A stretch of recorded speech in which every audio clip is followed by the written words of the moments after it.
Greetings to you all. My name is Benjamin Forencz, and I'm speaking to you from Delray Beach, Florida, in July 2018. I want to thank the sponsors, particularly Astrid Rasinger-Corsini and the Salzburg Law School, for inviting me to give you my comments.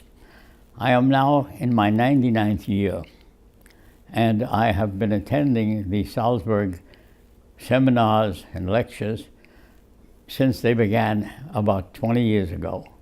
I've missed very few of them, and I want to pay tribute to my dear friend, Professor Otto Trifterer, for having organized these seminars, which I'm sure served a very useful purpose to students and teachers all around the world in our joint search for a more humane and peaceful world. Let me begin by giving you a very brief summary of why I'm here and what have I learned in all these years of trying to do what I hope you are still trying and starting to do now. I was raised in poverty. We fled Hungary and Romania as my family to avoid persecution and poverty. Came to the United States. My father had a job as a janitor in an old tenement house. That's where my memory begins, in Hell's Kitchen in New York, a high crime density area.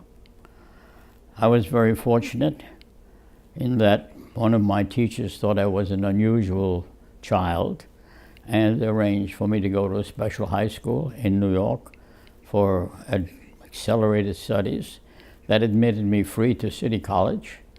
From there, I had decided I would rather be on the side of the law rather than on the side of the criminals, with whom I was quite familiar. I asked which was the best law school in the world. They didn't mention Salzburg at the time, but they told me it was Harvard. And so I applied to the Harvard Law School, and they accepted me, and I won a scholarship on my first exam on criminal law. So I was launched with, despite parents who never read a book, and to a high level, but Japan attacked the United States while I was still in law school. Everybody I knew went down to volunteer, including me. The Air Force said I wasn't tall enough, my feet wouldn't reach the pedals, and they turned me down. I turned down being a glider pilot. I was very fortunate because when I saw the gliders going over on D-Day to liberate France, 90% were casualties. But I did go in as a private in the 115th AAA Gun Battalion. And in that capacity, I landed on the beaches of Normandy, crossed the Rhine in a pontoon bridge, were driving a Jeep, went through the Maginot Line and the Siegfried Line and all the other lines. And when the war was over, I was given an honorable discharge as a sergeant of infantry and awarded 5 battle stars for not having been killed in any of the major battles of the war. I didn't come to talk to you about the battles of the war. I come to talk to you about the battles for peace. My final assignments, the last several months of the service in Germany, was to go into the concentration camps as they were liberated and collect evidence of the crimes, because the heads of state, Roosevelt and Churchill, had warned the Germans that they would be held to account. And we knew pretty well what was going on, because one of my professors at Harvard, Sheldon Gluck, was doing a book on war crimes, and I did all the research for him. And I got all the correspondence coming in from Europe. So we had a pretty good idea, but no one anticipated what I actually saw. And that was the horror of the camps themselves. Dead bodies lying all on the floor. Couldn't tell if they were dead or alive. Their eyes speaking to you, crying for help.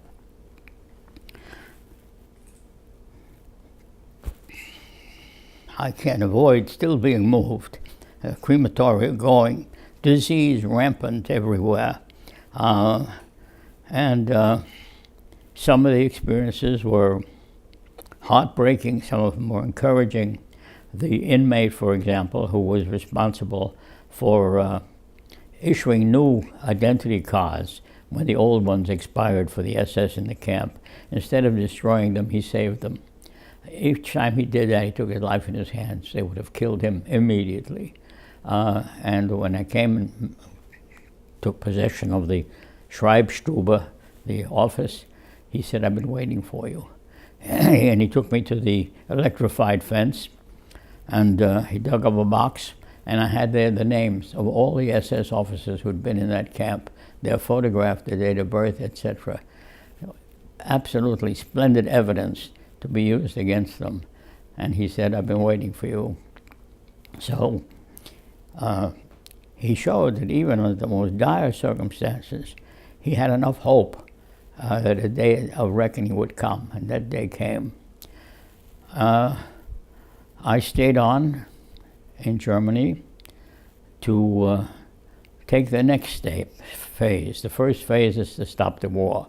The next phase was to try the criminals. I became the chief prosecutor of the Einsatzgruppen trial.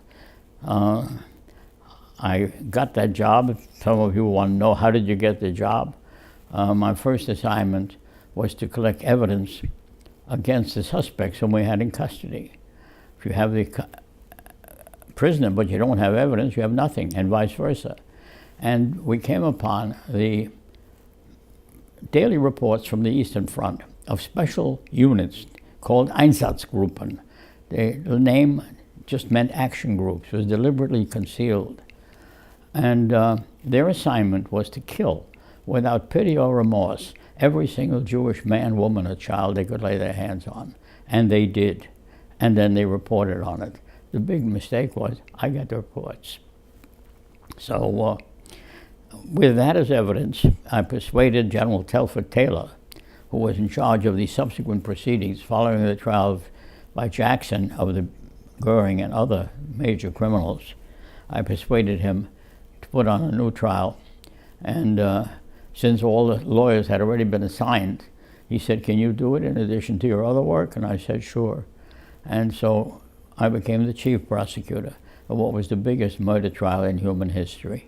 I was then 27 years old. I had never been in a courtroom in my life. I rested my case in 2 days and convicted all of them.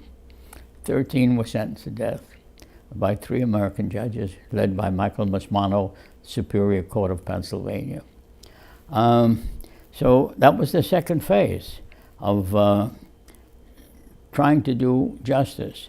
You cannot talk of justice in a context like this. These 22 defendants selected by me on the basis of their education. Many of them had doctor degrees. One had a double doctor degree, Dr. Rasch. He killed 33,712 Jews in 2 days, 29-30 September 1941. And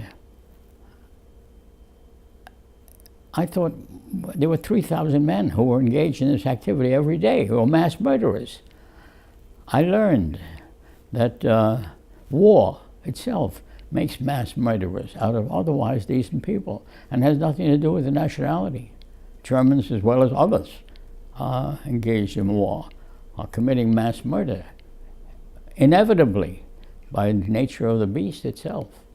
And that was an informative thing which guided the rest of my life, really. And anyway, I don't want to go into the details of the horrors of war making. The next phase was, what do you do for the victims? We usually forget about the victims. I said, no. The German chancellor, devout Catholic, said horrible crimes were committed in the name of the German people, and that imposed on them a legal and a moral obligation to try to make amends.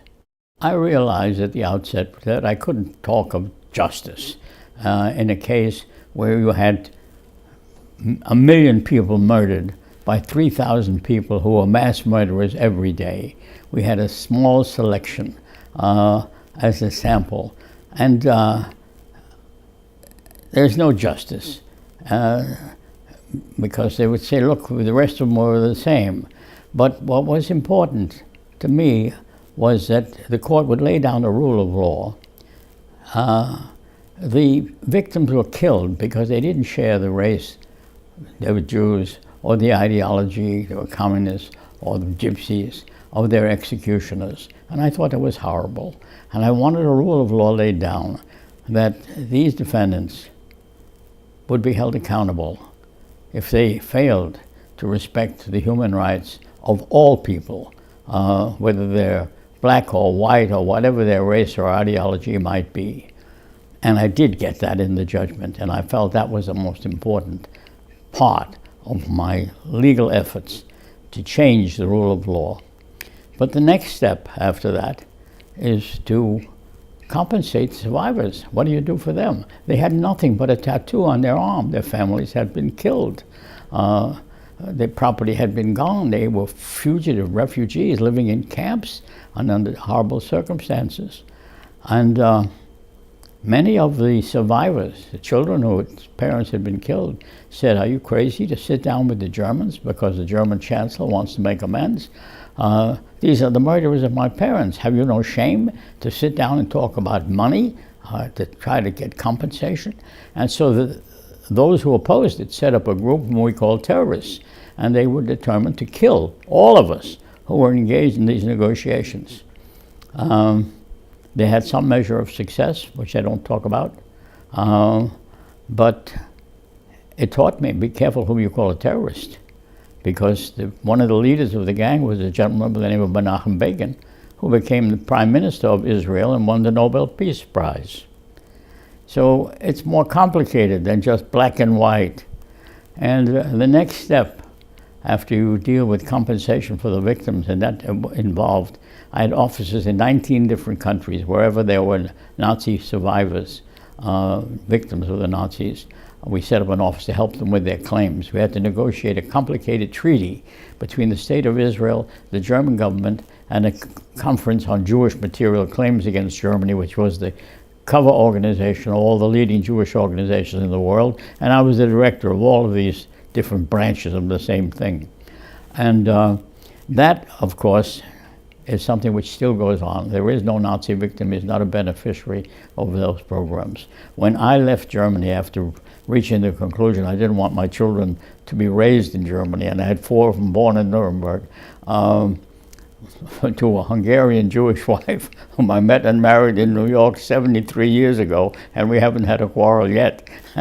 But we didn't want to stay in Germany. But by that time, the German government had paid out about $50 billion in compensation for the benefit of the survivors.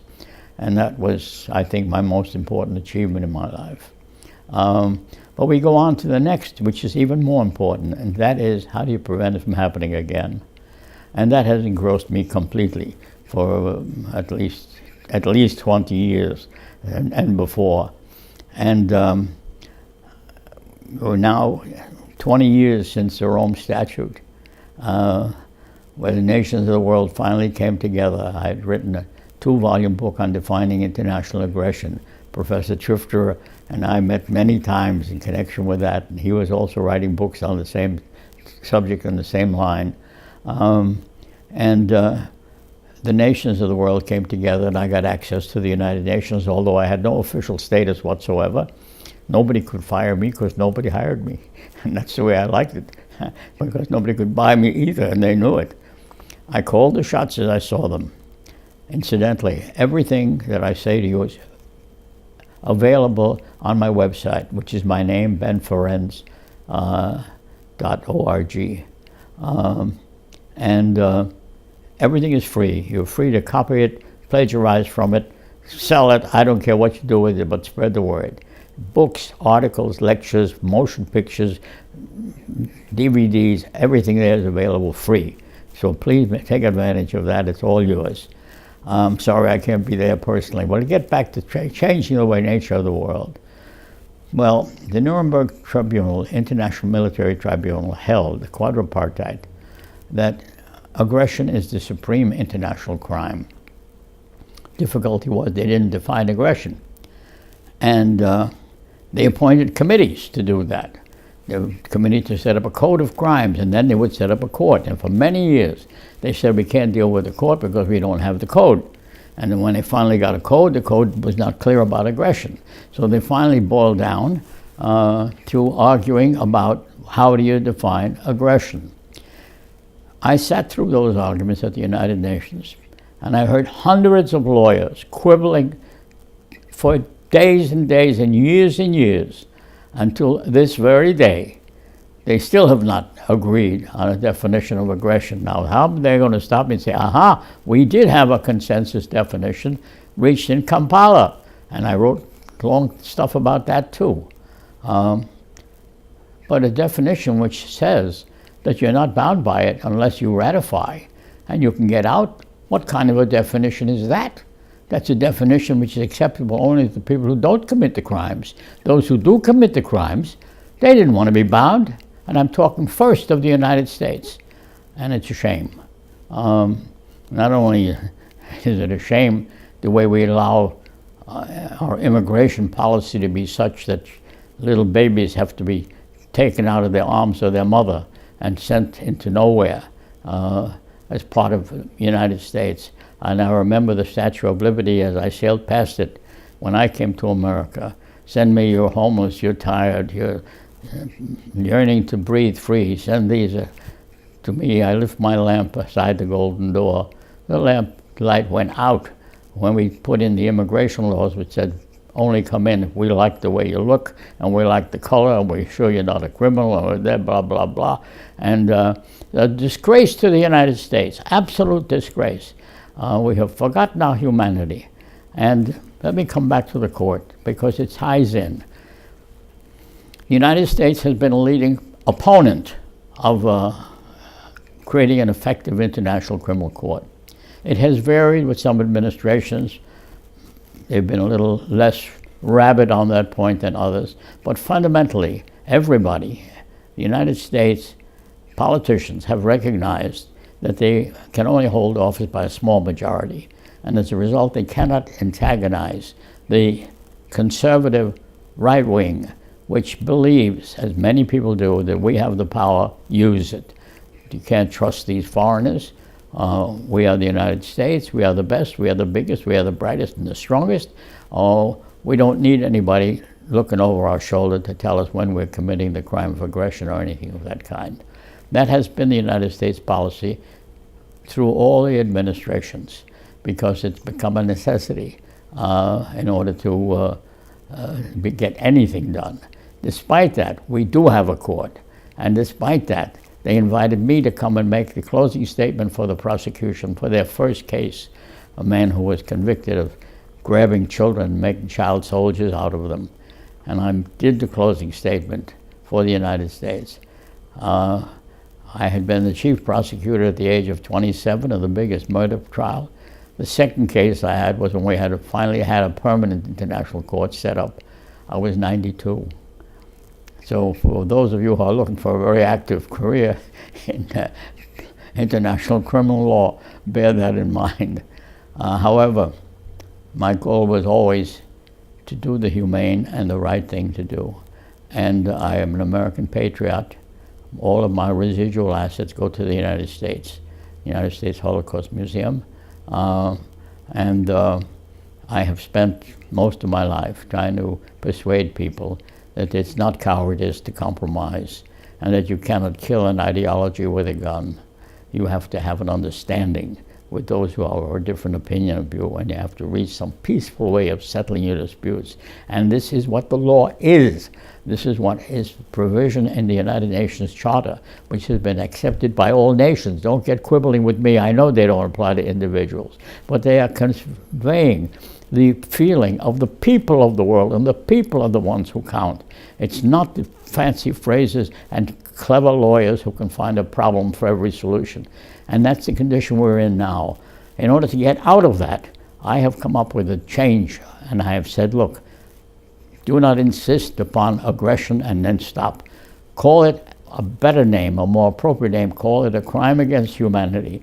Using illegal force, which means it's not in self-defense and it's not been ordered by the Security Council. It would be illegal. Using illegal force, knowing that it will kill large numbers of innocent people, is a crime against humanity and should be charged as a crime against humanity. I charge my Einsatzgruppen defendants, who murdered over 1 million Jews, with crimes against humanity. And it was one of the earliest cases where that was used in the indictment itself. So we have to change our way of thinking. We have to interpret the law broadly, not narrowly. The law is changeable. It always must change to meet the needs of the society it's supposed to serve. And it's your life that's at stake. We live now in a world when we can cut off the electrical grid on planet Earth. And when I say we, I don't mean just the United States. The Russians can do it, the Chinese can do it, I don't know what other countries can do it. That means you're in great danger of somebody deciding, if you couldn't reach an agreement with somebody else who had a different point of view, he's going to use armed force. If he does that, this world, this planet, will become one of the others of billions of planets floating in space with no life on it. Not concerned about my life. I am concerned about your life and the life of your children and your grandchildren. We have to change our way of thinking. We have to change our way of acting. We have to rely more upon law to settle disputes and not force. Force should be treated with the same contempt we now treat rape.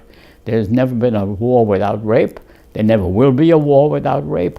But we've managed to condemn a common activity because it's not acceptable in a civilized society. We have to do the same about aggressive war making. And it can be done. I've seen the enormous changes who said there couldn't be a court. Well, there is a court. And they're improving it as we go. And they're trying to get a definition of aggression. I say, keep trying. I've come to the conclusion that it will be up to the young people to not rely on the politicians or the diplomats, but to assert their human right to live in peace and dignity, regardless of their political opinion or their race or their creed. And we have to change our way of thinking. We have to change our hearts and minds. I've been working with the Harvard Divinity School on that, with many other universities. And it can be done. It's so sensible. The current system of sending young people out to kill other young people they don't even know for crimes may never have done them any harm. And then they take all the money instead of trying to work with a court or some kind of a conciliation process. They make bigger weapons to kill more people.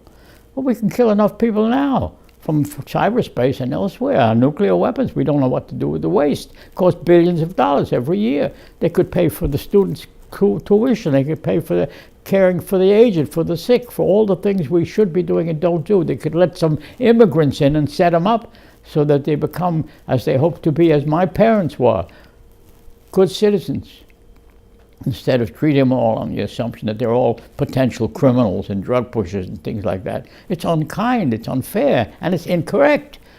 And that's what is also before us as a problem to be solved. I can no longer take on new problems, my friends. I must leave it to you. But I am confident that if you never give up and you recognize that law is better than war, that you will have a more humane and peaceful world than I've seen. And I wish you all the best of luck. Goodbye.